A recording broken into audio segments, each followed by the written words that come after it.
Every time I'm not as big as you. Every time. Anyway, ladies and gentlemen, you've heard what Kathy had to say. People don't realise what we went through when we were in the prison.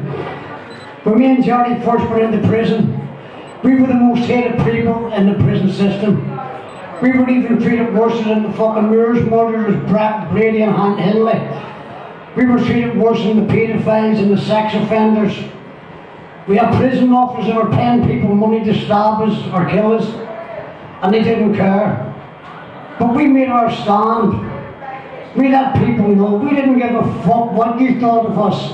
We held our head up proud in prison because we knew we were innocent, and we knew that no matter how long it took, we were going to prove we were innocent. Yes. And we did. Yes. And the funny thing about it, the one thing the system hates is people like us standing up to them. But that's the only thing that we can do. The only thing I keep telling people is there's a lot fucking more of us than there is of them. And if we stand together, we can take them down. Not letting them take us fucking down. Yes! Over the last 10 years, me and Jerry travelled around the world, promoting not just our own cases over here, but highlighting cases in other countries. One of the things that me and Jerry was very, very passionate about was the death penalty in America. I was very lucky in 1999 to go and meet 74 of the 92 people that had been released from death row in America. It was an experience I'll never ever forget. I met Reverend Hurricane Carter. You may all know the film Hurricane. Reverend's a very great friend of mine.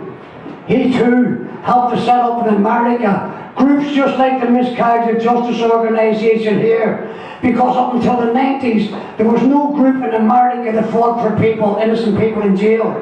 But now, thankfully, due to what we've done, they now have groups in every state, and not only there but also in Australia, which we have campaigned for over the last 10 years.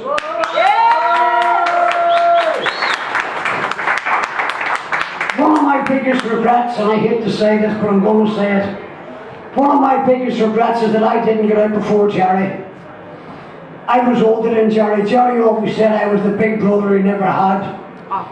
Jerry got out nearly 2 years before me, and of course by the time I got out I didn't realise Jerry has so much guilt on his conscience. And the sad thing about it, you people who have never been in jail like us, you will never understand. Jerry carried a guilt complex until the day he died. And that was the complex of what was happening to his family, and particularly his mother and his father. And when his father died, it crucified Jerry in jail. And the funny thing about it, we all carry a guilt. I carry a guilt complex with me everywhere I go. And the sad thing about it is, I've got fuck all to feel guilty about. Because I've done nothing wrong.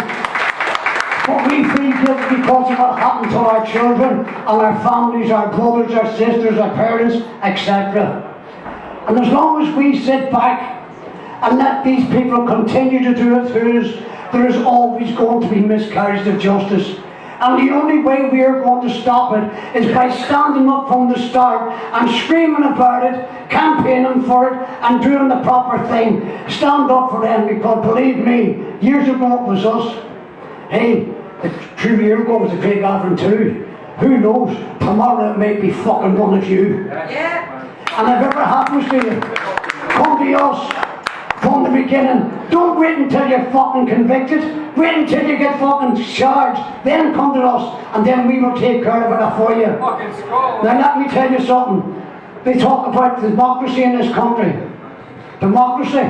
Like I said outside the Old Bailey in 1991. They haven't got the fucking intelligence, nor the honesty to spell the word democracy, justice, or fucking truth. They are fucking rotten. Rotten from the top to the bottom. We're here tonight to remember Jerry. I only wish he was here because we wouldn't be doing this. I feel lost without Jerry, I must admit. I've been lost since the day he died, and it will continue to be that way. But Jerry left a legacy which should never ever be forgotten. When I Like when we first went into prison, people told us in jail, organisations, etc., like Justice, hey, what you're trying to do, you'll never do. Because what you're doing, you're fighting against the government and it's insurmountable. But you know what? If we'd have took their fucking advice, I'd still be in jail today. Fuck them. There's only one way. Get up off that fucking house and do it yourself. And we learned that in prison. And we were very fortunate that we got people just like you to support us. And of course, the truth came out and more people. The one thing that the government can't stand, there's two things they can't stand. The truth and people power. Yeah. And that's what we are, people power. We have to stand together.